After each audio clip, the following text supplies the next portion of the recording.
normally see preachers sitting down. ज़्यादातर आप लोग कभी उपदेशकों को बैठ के उपदेश देते हुए नहीं सुना होगा, But there are many things in our churches we do differently from other churches. लेकिन हम जो है हमारी कलीसिया में दूसरे कलीसियाओं से बहुत सारी चीज़ें भिन्न करते हैं, अलग करते हैं। We're not against standing up. Many times I stand, sometimes I sit. और खड़े होने के मैं विरोधी नहीं हूँ, कई बार मैं खड़े होकर भी प्रचार करता हूँ। But there's something I want to share with you in relation to how Jesus preached. और कई बातें मैं बताना चाहता हूँ यीशु मसीह के उपदेश के संबंध में। Most of us don't read the scriptures very carefully, और हम में से बहुत सारे लोग जो है वचन को सही तरीके से नहीं पढ़ते हैं, and that brings us a great loss. और उसके कारण हम बहुत कुछ खो देते हैं। So here is something which you may not have noticed. और यहाँ पे कुछ ऐसी बातें हैं जो आपने ध्यान नहीं दिया होगा। Whenever Jesus preached to unbelievers, he stood up. और जब कभी प्रभु यीशु मसीह अविश्वासियों के सामने उपदेश देते थे या प्रचार करते थे तो वो खड़े होकर करते थे। Whenever he spoke to his disciples, he sat down. और कभी भी वो बैठकर नहीं करते थे। When he spoke to his disciples, हाँ, जब वो अपने चेलों से बात करते थे he always sat down. और उस समय वो बैठकर करते थे, All the time. हमेशा। Now that's something which I thought about when I read it. I said, why was that? और जब मैं पढ़ रहा था तो मैंने ऐसा सोचा कि ऐसा क्यों करते थे वो। See, in the old covenant, the prophets never sat down. They always stood up. और पुराने नियम में देखते हैं कि जो भविष्यवक्ता लोग हैं वो हमेशा बैठकर ही करते थे। And Jesus was the greatest prophet of all. और प्रभु यीशु मसीह इन सब भविष्यवक्ताओं से महान थे। So when he spoke to the Jews, he stood up. और जब कभी वो यहूदी से बात करते थे खड़े होकर करते The थे। disciples, he was treating them like family members. और जब वो अपने चेलों से बात करते थे तो अपने परिवार के सदस्य के तरह जो है उनके से संबंध रखते थे। The prophets were like teachers.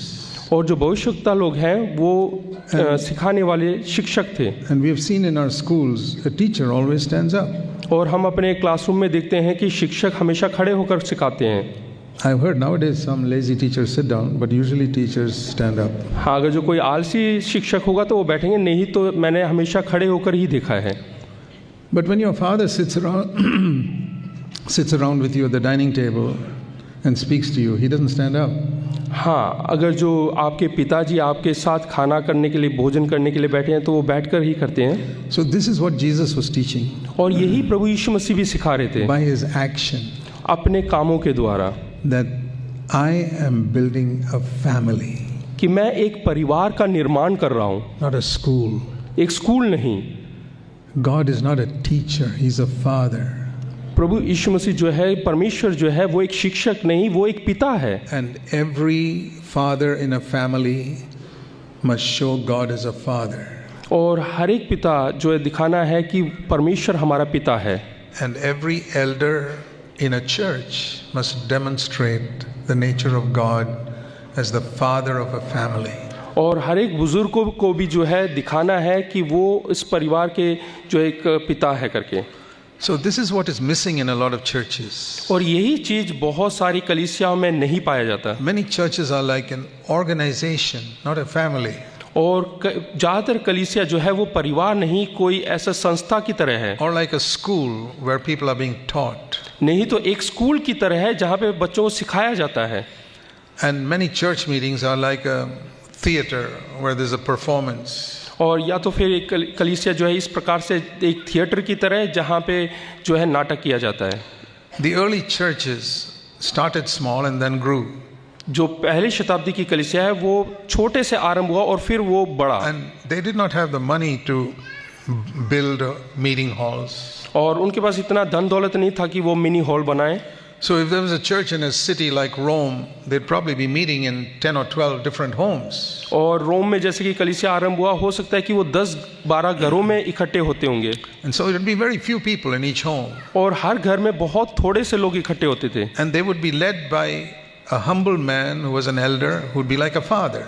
और उनकी अगुवाई जो है बहुत ही एक नम्र व्यक्ति के द्वारा होता था जो कि बिल्कुल साधारण सा है और वो एक पिता के समान होता था। I believe they would all sit around and share the word. और उनके चारों तरफ लोग बैठते थे और वो वचन में से सिखाते थे। And as the church grew, they maintained that spirit of a family. और जैसे ही कलीसिया बढ़ा, उन्होंने वो आत्मा, परिवार का एक आत्मा को बनाए रखा। And as long as the leadership remained under the anointing of the Holy Spirit, और जब तक वो अगुवापन बना रहा और वो अभिषेक बना रहा, it would grow that way. और उसी प्रकार से वो बढ़ते रहे. But we read in the New Testament that many of the leaders backslid. और हम नए नियम में पढ़ते हैं कि बहुत सारे अगुए लोग जो है वो पीछे हो गए विश्वास You से. read that in Revelation 2 and 3, और हम प्रकाशित वाक्य दूसरे अध्याय और तीसरे अध्याय में पढ़ते हैं that the leaders of 5 of those 7 churches were thorough backsliders. कि 7 कलीसियाओं में से 5 कलीसियाओं के जो अगुए हैं वो पीछे हट गए थे विश्वास So, से. even before the end of the first century, many Christian churches were in a very backslidden state. और पहली शताब्दी के आखिरकार के समय में ही बहुत सारी कलीसिया पीछे हट गई थी.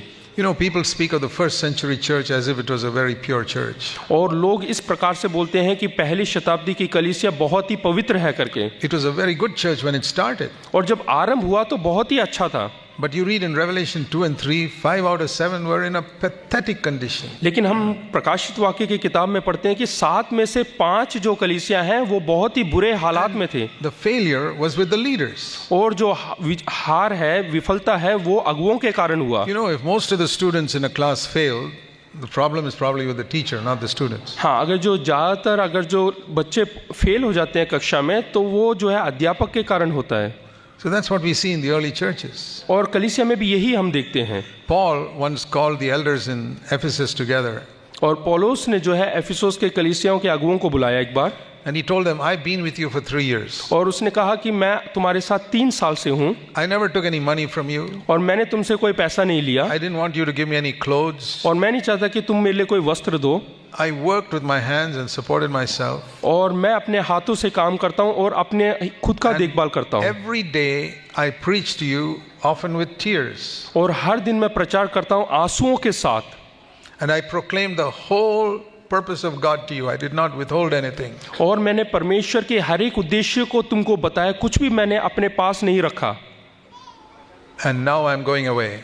और अब मैं आपसे दूर जा रहा हूँ. And he told those 4 or 5 elders there, और वहाँ के 4-5 अगुओं से उसने कहा, I know what will happen after I go. और मैं जानता हूँ कि मेरे जाने के बाद यहाँ पर क्या होगा. The wolves who are waiting outside the door will come in. और जो लोमड़ियाँ जो है, भेड़िए जो बाहर खड़े दरवाजे के, वो लोग अंदर आ And जाएंगे. they will devour the sheep. और वो जो भेड़ हैं उनको खा जाएंगे. And you 5 elders will not be able to stop them. और जो तुम 5 अगुए हैं तुम रोक नहीं पाओगे उन्हें. Paul could stop them. और पौल उनको रोक सकता है. Those wolves were just waiting outside. और जो भेड़िए दरवाजे के बाहर खड़े हैं, They were saying, as long as Paul is here, we don't stand a chance to get into this church. और वो भेड़िए इस प्रकार से कहते हैं, जब तक पौलुस अंदर रहेगा हम लोग अंदर नहीं जा सकते, हमें कोई मौका नहीं मिलेगा. But Paul's not going to be here forever. लेकिन पौलुस वहाँ पे हमेशा नहीं रह सकता. He'll go. और वो उसको जाना है. And these other elders, they can't stand against us. और बाकी के जो बचे हुए अगुए लोग हैं वो उनके विरोध में नहीं खड़े हो सकते. They don't have the knowledge of God. क्योंकि वो परमेश्वर के ज्ञान को नहीं प्राप्त They किया. don't have the same fullness of the Holy Spirit. और जैसा पौलुस के अंदर पवित्र आत्मा की भरपूरी है वो उनके अंदर नहीं है. They don't have the same boldness against the devil. और शैतान के विरोध में वो साहस नहीं है.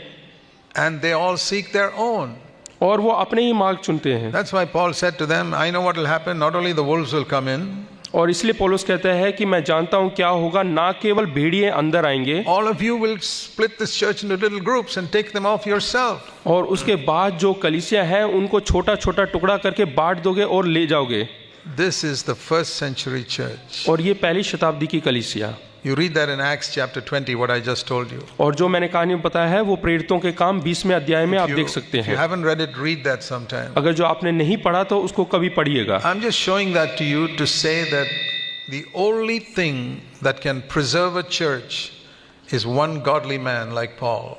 और पूरे कलीसिया को सिर्फ एक ही चीज संभाल सकता है, वो है ईश्वरीय व्यक्ति या ईश्वर परमेश्वर का भक्त जन जैसा कि पौलुस है. If you have one man like Paul who fears God and does not fear any human being, अगर जो एक भी व्यक्ति जो कि परमेश्वर से भय खाता है जैसे कि पौलुस है, वैसा एक व्यक्ति काफी है. and who does not fear the devil, और जो कि ये इंसान से और शैतान से नहीं डरता who है, wants to please God and doesn't want to please any human being. और जो परमेश्वर को प्रसन्न करना चाहता है और किसी इंसान को नहीं, If God can find one person like that, He can preserve a church. अगर जो ऐसा एक व्यक्ति परमेश्वर ढूंढ लेता है तो वो व्यक्ति कलीसिया को संभाल सकता है। If He cannot find a man like that, अगर जो वैसा एक इंसान नहीं मिलता है whichever church it is, it will be destroyed. तो वो जो कलीसिया है वो नाश हो जाएगा।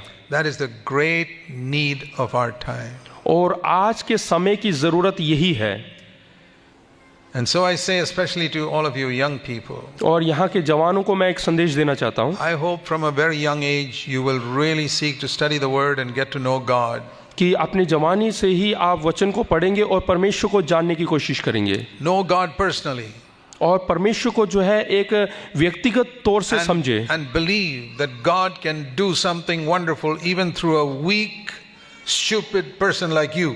और ऐसा विश्वास करे कि हमारे जैसे बेवकूफ इंसान के द्वारा भी परमेश्वर महान कार्य कर सकता है। He did not choose all clever people to do His work in the first century. और पहली शताब्दी में परमेश्वर ने बहुत ही बुद्धिमान लोगों को नहीं चुना अपने There काम were के लिए। a few like Paul who were very intelligent and clever. कुछ व्यक्ति थे जो कि पौलुस की तरह बहुत ही बुद्धिमान थे, But most of them were fishermen like Peter, James and John. लेकिन बहुत सारे लोग मछुआरे थे जो कि पतरस, यूहन्ना और याकूब की तरह। Even the Pharisees called them unlearned men. यहाँ तक कि फरीसी लोग भी उनको अनपढ़ करके बुलाते थे। So I want to say to you, the one thing they had was humility and the fear of God. और लेकिन एक बात मैं बताना चाहता हूँ, उनके अंदर नम्रता था और परमेश्वर का भय था। That's what I keep saying everywhere. और यही चीज मैं हर एक जगह सिखाता हूँ। Turn with me to Proverbs in chapter 22. नीति वचन 22वां अध्याय निकालिएगा। Proverbs 22 and verse 4. नीति वचन 22वां अध्याय उसका 4था वचन। Now in the Old Testament it was referring to material prosperity.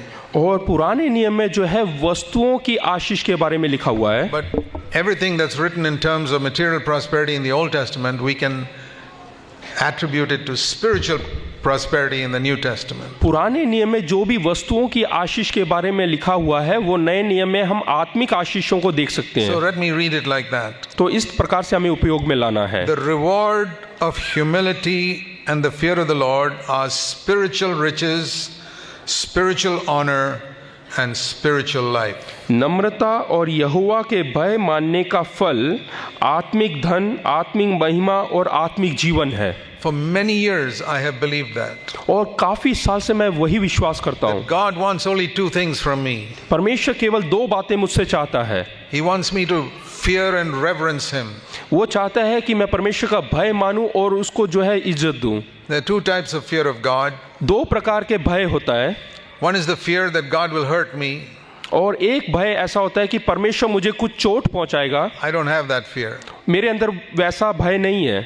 I have another fear, the fear that I may hurt God.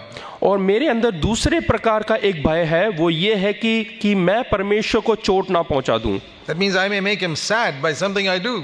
और इसका अर्थ यह है कि मैं अपने कार्यों के द्वारा उसको मैं दुखी कर सकता हूं। So one of the prayers I pray very frequently और मैं ज्यादातर एक ऐसा प्रार्थना करता हूं, is Psalm 139. Bhajan Samhita 39। Psalm 139, and we read in the last two verses.